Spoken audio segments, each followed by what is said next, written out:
अस्सलाम वालेकुम everyone and welcome to my channel. तो आज की इस वीडियो में जो इन्फॉर्मेशन आपके पास शेयर करने लगा हूं वो है दाद जर्मनी स्कॉलरशिप के बारे में।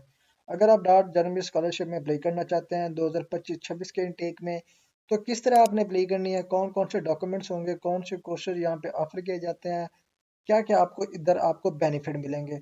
तो स्टूडेंट, ये जो स्कॉलरशिप है आपको जर्मनी की तरफ से हर साल जो है ना आपको ऑफर किया जाता है for master and PhD. Mean के जिन स्टूडेंट ने अंडर ग्रेजुएट बैचलर या 4 ईयर डिग्री प्रोग्राम किया हुआ है या बीए बीएससी एमए एमएससी की हुई है, तो वो इस स्कॉलरशिप को अवेल कर सकते हैं। अब यहाँ पे अगर आपने अप्लाई करनी है तो यहाँ पे कौन कौन से कोर्सेज यहाँ पे अवेलेबल है। फर्स्ट वन यहाँ पे देखिए जी student, faculty of economics and law हो गया, faculty of agriculture and forest science हो गया, faculty of art and design हो गया, faculty of engineering and natural sciences हो गई। उसके बाद student humanities and social sciences हो गया। उसके अलावा लैंग्वेज एंड कल्चर स्टडीज़।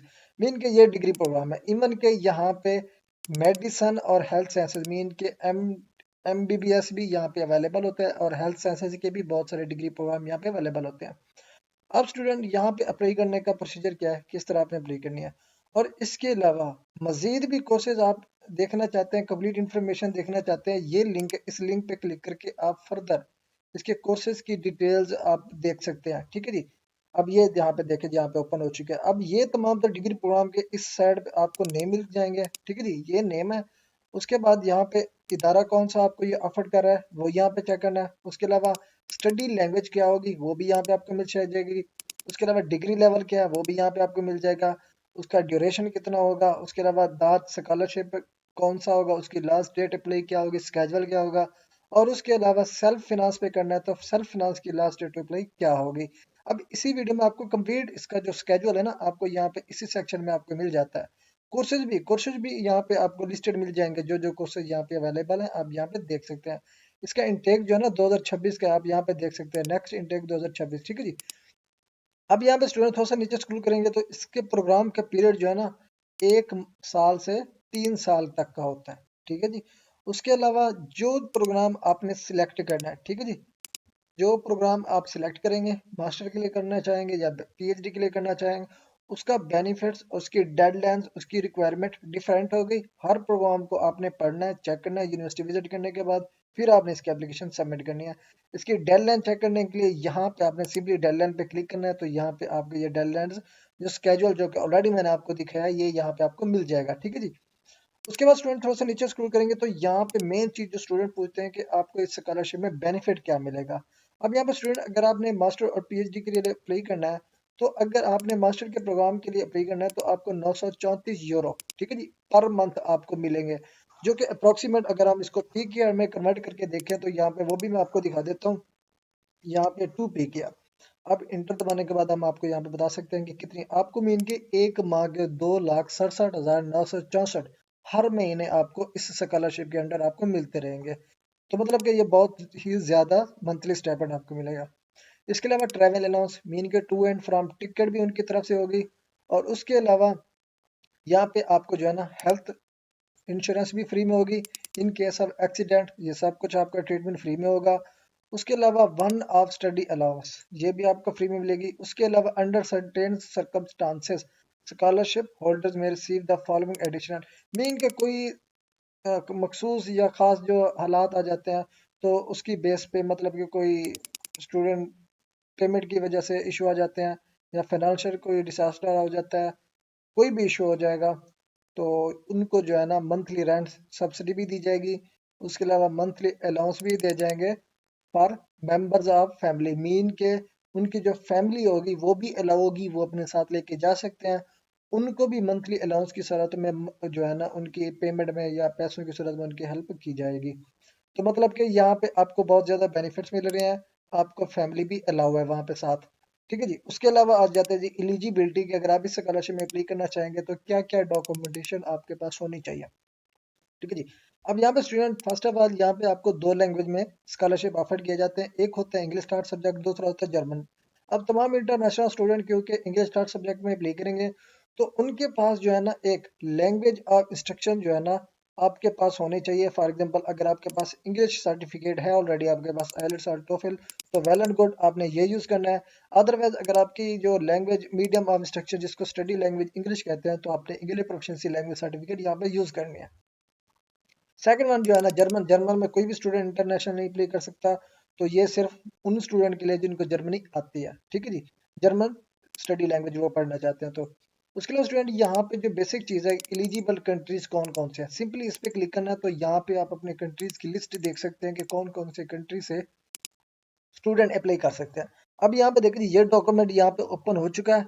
अब यहाँ पे आपको तमाम तरह कंट्रीज की लिस्ट यहाँ पे आपको मिल जाएगी, ठीक है जी, ये कंप्लीट लिस्ट है। अब फॉर एग्जांपल यहाँ पे अफगानिस्तान के स्टूडेंट भी अप्लाई कर सकते हैं, ठीक है जी, पाकिस्तान के स्टूडेंट भी अप्लाई कर सकते हैं, इंडिया के स्टूडेंट भी अप्लाई कर सकते हैं, मेन के अमेरिका के states, South Africa, Asia, East Asia, Oceania, South and Central Asia, इन तमाम कंट्रीज से स्टूडेंट अप्लाई कर सकते हैं, ठीक है जी, यूरोप भी, अफ्रीका भी।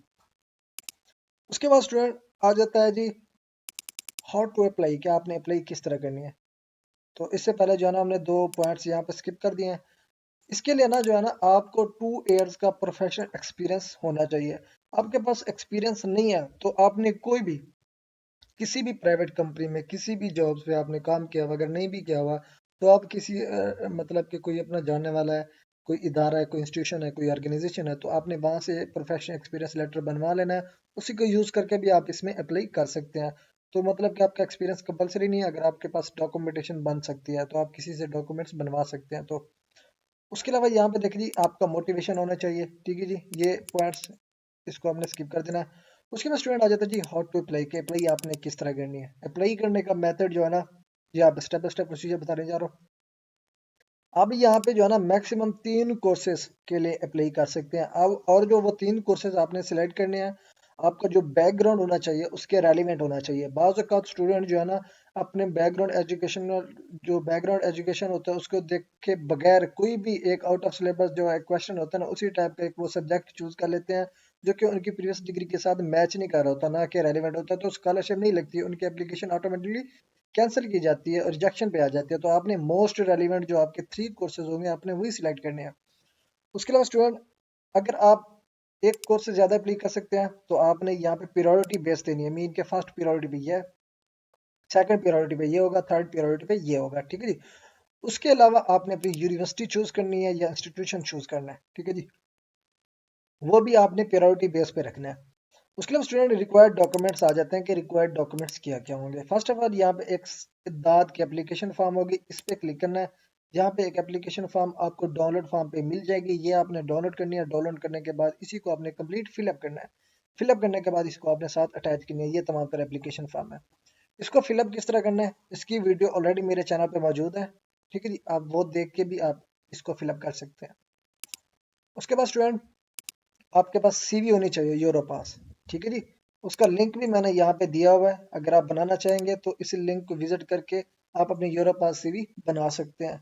इन केस अगर आप नहीं बनाना चाहते हैं, अगर आप प्रोफेशनल सीवी हमसे बनवाना चाहते हैं, तो यूरो सीवी पास बनवाने के लिए या कोई भी स्कॉलरशिप किसी भी कंट्री की स्कॉलरशिप के लिए अप्लाई कराना चाहते हैं, ठीक है जी, जो कि आपकी एजुकेशन बैकग्राउंड को देखते हुए कोई स्पेसिफिक हम स्कॉलरशिप टारगेट करेंगे, आपके रेलिवेंट कोर्स से टारगेट करेंगे और उसी में हम आपका एप्लीकेशन देंगे, स्कॉलरशिप अप्लाई देंगे, जिसमें आपके अप्रॉक्सीमेट अप्रॉक्सीमेट 90% चांसेस होंगे आपके एडमिशन के।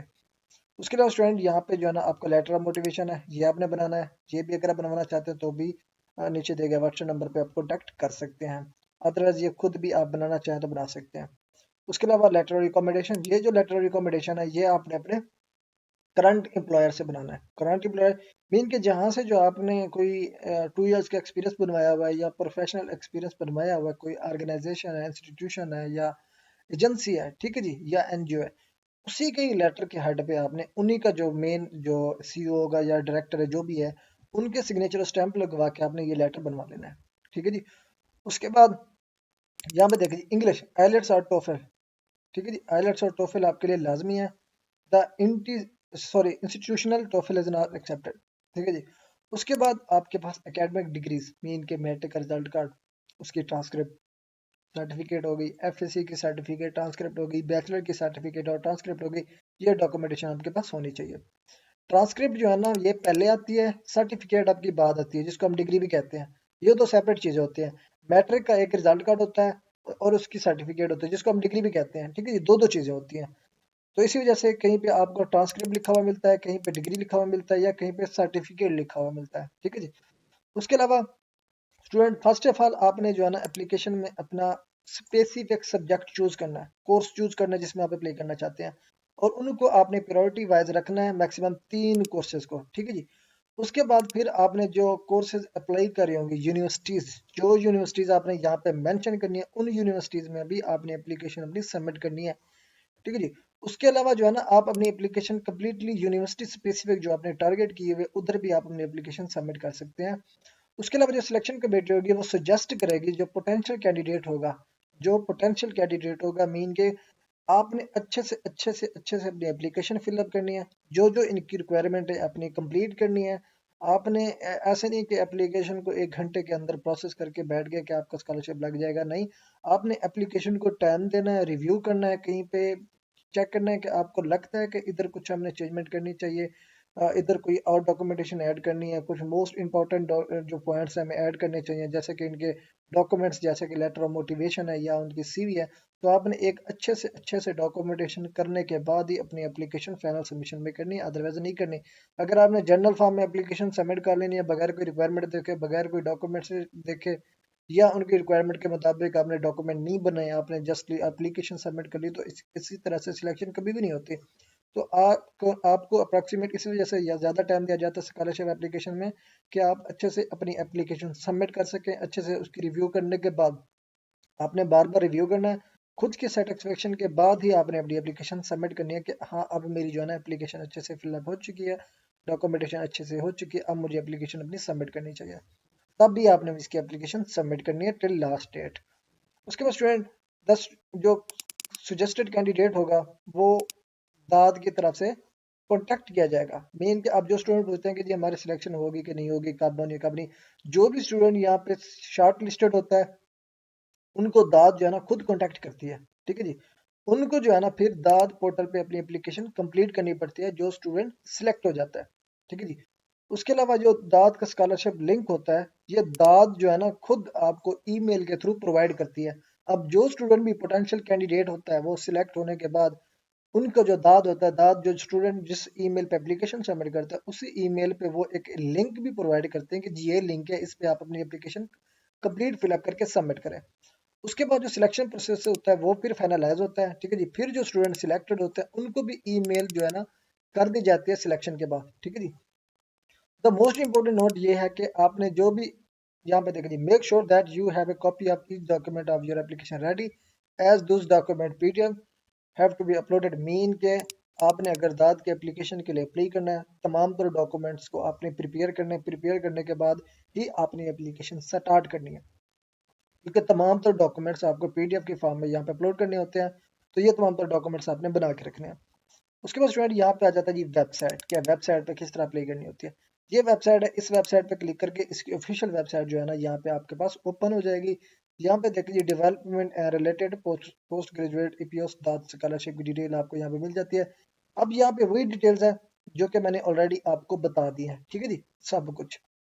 और फर्दर पढ़ना चाहते हैं, ठीक है जी, आप इसकी रिक्वायरमेंट देखना चाहते हैं फर्दर अपनी तरफ से, ठीक है जी, एप्लीकेशन प्रोसीजर देखना चाहते हैं, ठीक है जी, वो भी आप अपनी मर्जी के मुताबिक, ये लिंक भी मैंने आपको प्रोवाइड कर दिया है, आप लिंक पे क्लिक करके भी आप अपनी यहाँ पे कंप्लीट इन्फॉर्मेशन देख सकते हैं। तो ये है एप्लीकेशन सबमिट करने का तरीका। अगर आप दाद जर्मनी 2025-26 के इनटेक के लिए एप्लीकेशन सबमिट करना चाह रहे हैं तो ये डॉक्यूमेंटेशन आपने पहले से कंप्लीट करनी है, तब भी आपने जाके इसकी एप्लीकेशन है स्पेसिफिक इंस्टीट्यूशन और यहाँ पे दाद पोर्टल पे अपनी एप्लीकेशन सबमिट करनी होगी। तो अगर आपको ये वीडियो अच्छी लगी हो काइंडली चैनल को सब्सक्राइब और वीडियो को लाइक कर दीजिएगा। मिलते हैं इंशाल्लाह नेक्स्ट वीडियो में, तब तक के लिए अल्लाह हाफिज़।